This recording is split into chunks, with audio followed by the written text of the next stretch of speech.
Amber, thanks so much for joining us here today.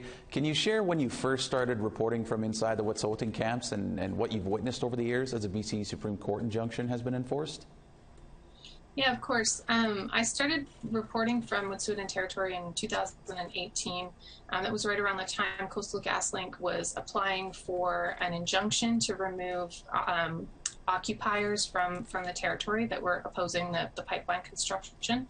Of course, it's all seated in a much bigger issue of land rights and Aboriginal rights and title, which is very interesting and very relevant to the larger conversation of reconciliation in Canada. So started following it for that reason. And then, of course, just a few months later was the first enforcement.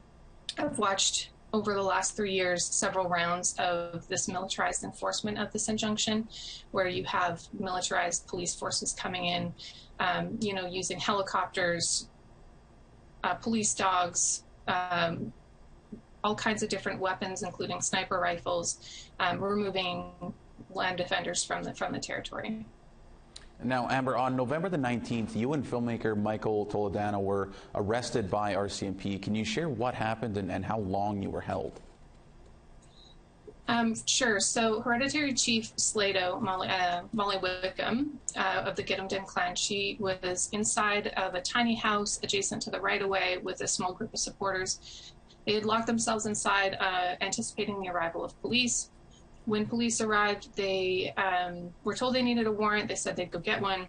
Instead, they came back and said that they were going to open the tiny house under the auspices of the injunction. So they took an axe to the door, and as soon as there was a big enough hole inside, they started pointing weapons at the people inside.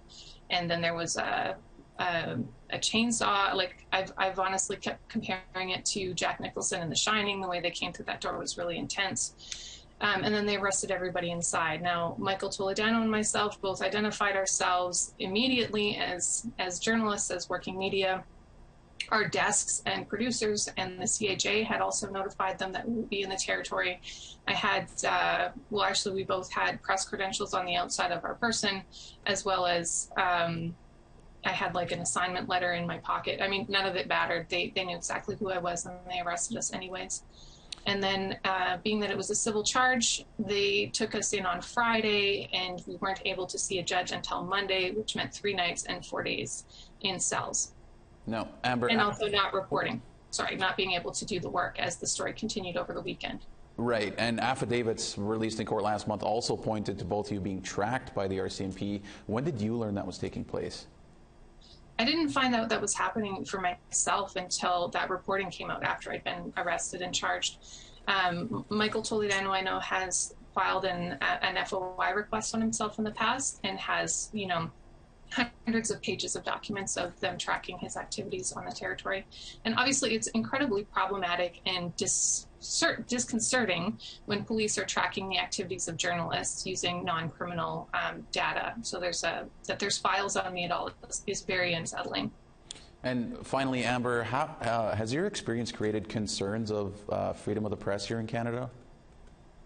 Absolutely. And I don't think it's just my experience. I think there's a track record in Canada of suppressing media specifically related to Indigenous resistance to, anything. And whenever an Indigenous community is not in agreement with either industry or government, and has taken to the streets to protest or to occupy, we've seen several rounds of repression of media coverage of those things. I think it's an inconvenient image. I don't think that they particularly like to be photographed as they're pointing guns at Indigenous people while we talk about reconciliation quite broadly.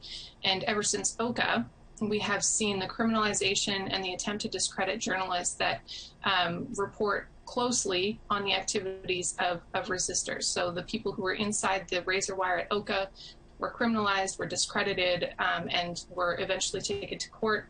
We've also seen it at Muskrat Falls Dam, where Justin Brake was eventually vindicated for his role covering the protesters there. We've seen it at Landback Lane, where Carl Dockstetter was also criminalized for reporting from that activity, not to mention Fairy Creek and several rounds of restrictions, detainments, and just general suppression of media access to the Wet'suwet'en story over the last 3 years. So this is very concerning. It's of national importance, and it is absolutely shown to be in a pattern specific to the coverage of this kind of an issue. Right. Well, Amber, I want to thank you for taking a few minutes out of your day to speak with us about this. Thanks for your time.